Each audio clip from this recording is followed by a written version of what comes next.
Assalamualaikum warahmatullahi wabarakatuh.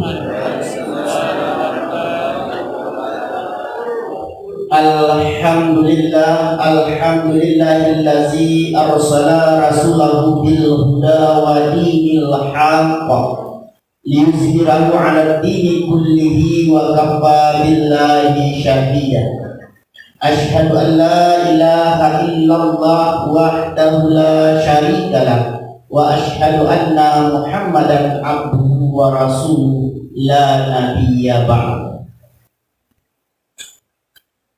Bapak pengurus Musala Nurul Hidayah beserta seluruh jajarannya yang kami hormati dan kami muliakan, bapak-bapak, ibu-ibu, hadirin wal hadirat sidang jamaah Isya Tarawih rahimakumullah. Bersyukur kita kehadirat Allah Subhanahu wa Ta'ala sampai di hari 23 kita melaksanakan Siyam Ramadan, dan malam hari ini kita berjumpa dengan malam ke-24 kita melaksanakan Qiyam Ramadan, dan kita senantiasa berada dalam lindungan Allah dan istiqomah dalam melaksanakan ibadah itu, dan insya Allah di akhir Ramadan nanti kita bersama orang-orang yang bertakwa. Amin, Allahumma amin. Salawat berangkaikan salam tidak lupa kita doakan kepada Allah agar senantiasa dilimpahkan dan dicurahkan kepada junjungan kita Nabi Muhammad sallallahu alaihi wasallam. Bapak Ibu hadirin wal hadirat rahimakumullah. Begitu cepat rasanya waktu berlalu bagi orang-orang yang beriman. Seolah-olah seakan-akan baru kemarin kita berjumpa di Ramadan. Ternyata hari ini kita sudah berada di beberapa hari penghujung Ramadan. Bagi hamba-hamba Allah yang beriman, dia akan merasa resah dan gelisah, takut di sisa-sisa hari Ramadan ini tak mampu menggapai makfirat Allah. Kenapa? Karena salah satu doa malaikat Jibril yang diaminkan oleh Rasulullah, ya Allah, celakalah umat Muhammad yang berjumpa dengan Ramadan tapi tak mampu mendapat ampunan dari Ramadan itu.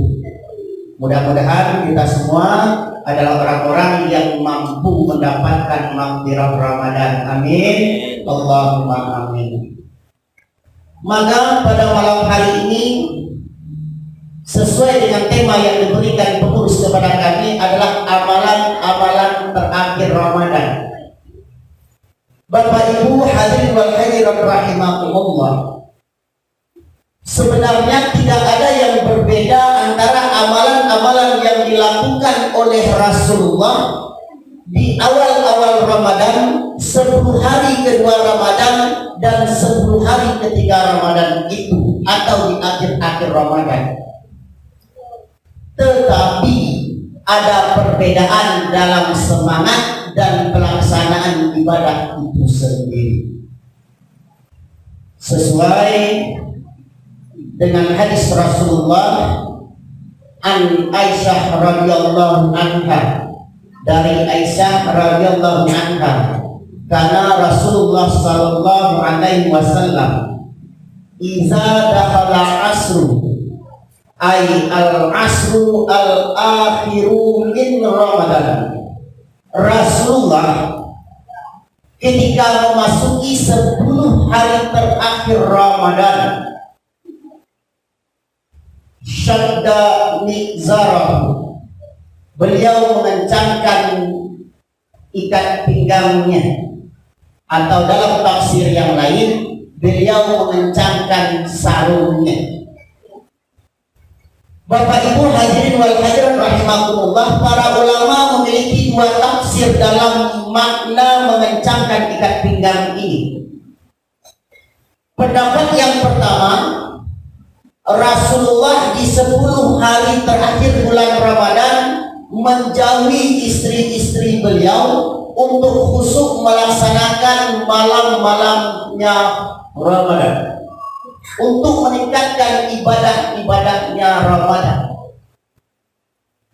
Tetapi pendapat kedua, tafsir kedua, menyampaikan bahwa makna dari mengencangkan ikat pinggang atau mengencangkan sarungnya, bahwa Rasulullah di 10 hari terakhir Ramadan itu meningkatkan semangat kuantitas dan kualitas ibadahnya.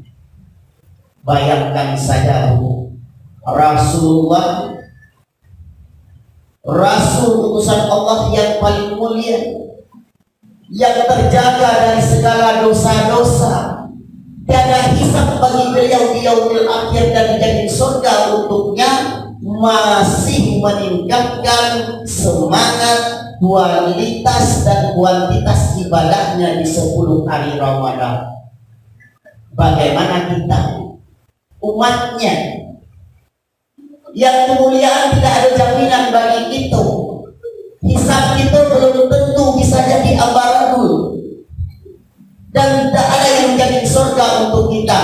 Tidakkah malu kita tak kala ingin berpisah dengan Ramadan ini tidak meningkat semangat kualitas dan kuantitas ibadah kita.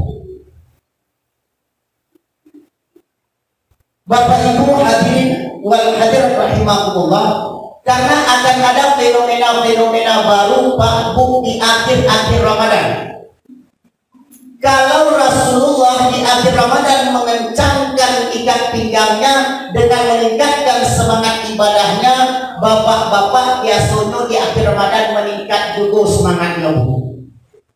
Ya Pak, aku kecek bapak-bapak, orang memukik di pasnya sago karena ikan si macuaji, air rayu daging katibu baju anak bini anu di Bali. Ya Pak, meningkik lau sahur.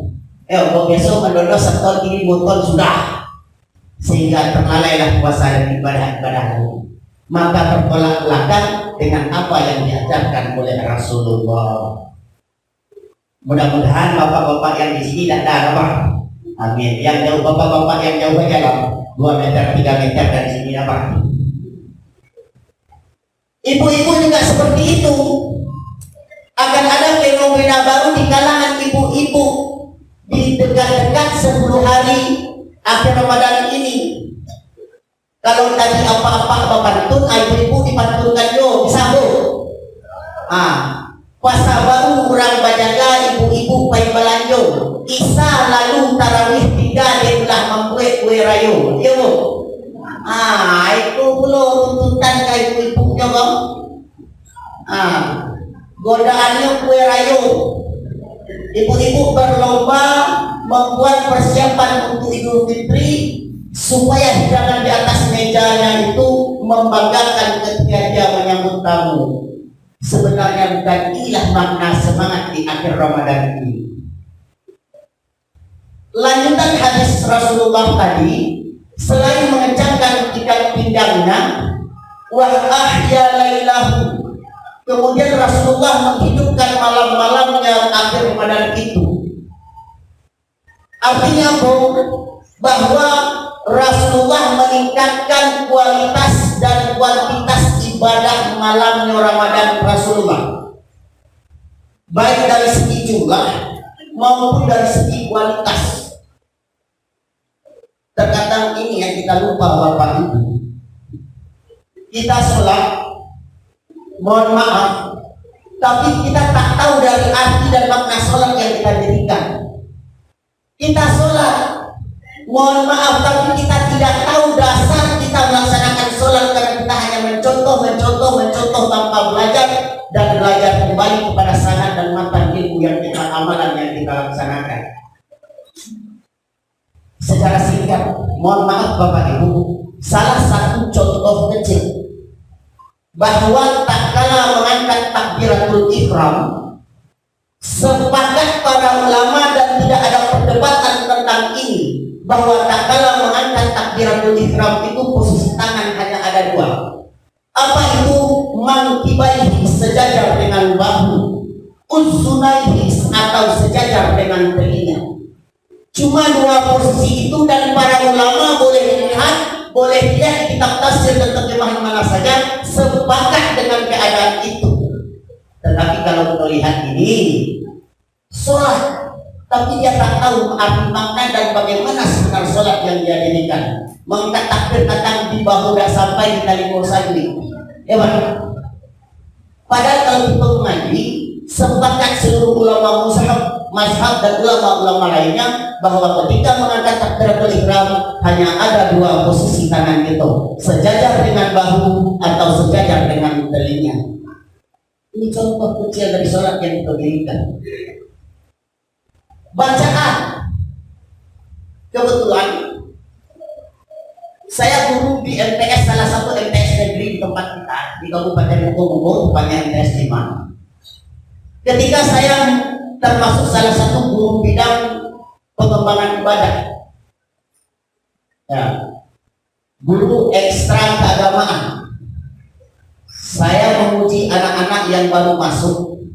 Itu rata-rata Pak Bu, 80% dari anak-anak yang saya uji itu salah ketika membaca tahiyat akhir. Padahal bacaan tahiyat akhir itu adalah rukun sholat. Tak betul membaca tahiyatnya, tidak sah sholatnya.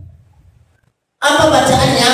Karena dulu mereka hanya belajar dari surau dan langgar dan mengandalkan lisan dan telinganya, maka yang dia baca at-tahiyatul mubarakatus, antara ta dan ha ada tasdid, dimatikannya huruf H, dimatikannya sehingga dibaca at-tahiyatul. Kalau betul, jangan nggak usah kitab-kitab yang besar ibu baca. Nanti kalau ada tuntunan salat lengkap di rumah, buka. Kalau tidak, beli 8.000 atau 10.000 di toko buku, buka, pasti bacaannya yang benar. At-tahiyatul, ta berbaris di atas, ha berbaris di bawah, tidak dimatikan. Ini bacaannya Pak, dari segi bacaan. Kenapa? Beda bacaan, beda makna Bapak Ibu. Maka di 10 hari di akhir Ramadan ini, kita mari meningkatkan kuantitas jumlah dan kualitas ibadah itu. Jangan kita puas dengan ibadah yang kita lakukan selama ini. Mungkin ada yang terlalai dan terlupa di antara ibadah yang kita lakukan. Bukti manusia itu ada yang terlalai dan terlupa dalam ibadahnya. Orang yang sholat saja nyata diancam oleh Allah, fawailun lil musallin, celakalah bagi orang-orang yang sholat. Di terjemahan lain, nerakawilah bagi orang-orang yang sholat. Ini menandakan bahwa banyak orang yang sholat tetapi lalai dan tidak tahu dengan arti, makna dan tujuan sholat yang dia dirikan. Maka makna dari mengencangkan ikat pinggang di tubuh, tingkatkan semangat, tingkatkan kualitas, dan tingkatkan kuantitasnya. Kemudian manfaatkan. Sekarang malam 24, kalau berita beredar berkemungkinan akan ada perbedaan hari raya. Ada puasa yang 29, ada puasa yang 30. Kalaulah hari ini kita berada, kalau kita nanti ikut puasa yang 29, maka berarti tinggal 5 malam lagi malam Ramadan bersama kita. Kalau kita ikut puasa yang 30, maka akan ada 6 hari lagi malam Ramadan bersama kita. Jangan kita lalaikan ini. Jangan sampai di akhir Ramadan nanti kita menjadi orang-orang yang rugi dan orang-orang yang tercela, sebagaimana doa malaikat Jibril tadi, bahwa orang yang tercela bahwalah tidak mendapat ampunan dari Ramadan yang kita temui ini. Karena tidak ada jaminan Pak bahwa kita akan berjumpa dengan Ramadan berikutnya. Kemudian terakhir di ujung hadis ini, angkasa ahlahu, beliau membangunkan istri dan keluarganya. Artinya apa? Di 10 hari Ramadan ini Rasulullah mengajak istri-istri dan keluarganya untuk menunaikan malam-malamnya Ramadan. Karena Rasulullah mengatakan, "Man qama Ramadan imanan wa ihtisaban, ghufira lahu ma taqaddama min dzambihi." Barang siapa yang mendirikan malam-malamnya Ramadan dengan penuh keimanan dan perhitungan, maka akan diampuni dosanya yang telah berlalu. Maka rugi kita. Kenapa? Karena biasanya di 10 hari Ramadan ini orang akan berlomba-lomba beriktikaf di masjid, akan berlomba-lomba meningkatkan ibadahnya agar berjumpa dengan malam qadar atau biasa disebut dengan Lailatul Qadar. Karena malam Lailatul Qadar ini adalah lebih baik dari 1000 malam. Kita tidak bahas panjang Lailatul Qadar karena ada tema dengan ustadz yang lain yang akan menyampaikan di kemudian hari. Terakhir Bapak Ibu, kami kembali mengajak kita semua di 10 hari terakhir Ramadan ini, apa yang kita lakukan? Pertama, tingkatkan semangat ibadah kita. Yang kedua, ajak keluarga kita, anak-anak kita untuk senantiasa beribadah dan menunaikan malam-malamnya, agar nanti di akhir Ramadan kita berhak bersama orang-orang yang bertakwa. Itu yang dapat kami sampaikan Bapak Ibu. Terima kasih dan mohon maaf atas segala kehilafan dan kekurangan. Billahi taufiq wal hidayah. Wassalamualaikum warahmatullahi wabarakatuh.